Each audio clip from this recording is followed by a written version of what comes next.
ಕನಸಲಿ ತುಂಬ ಕೆಟ್ಟಿರುವೆನು ನಿನ್ನನ್ನು ಕೇಳದೆ, ರೆಕ್ಕೆಯ ನೀನೆ ಕಟ್ಟಿರಲು ಈ ಹೃದಯವು ಹಾರಿದೆ.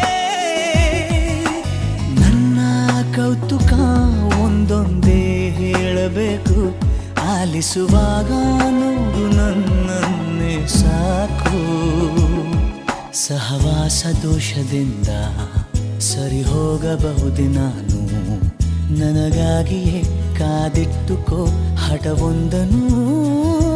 ಕೆಳಗುವ ಮುನ್ನವೇ ಪರವಶನಾದೆನು, ಅರಿಯುವ ಮುನ್ನವೇ ಪರಿಚಿತನಾಗಲಿ ಹೇಗೆ ಪ್ರಣಯಕ್ಕೂ ಮುನ್ನವೇ.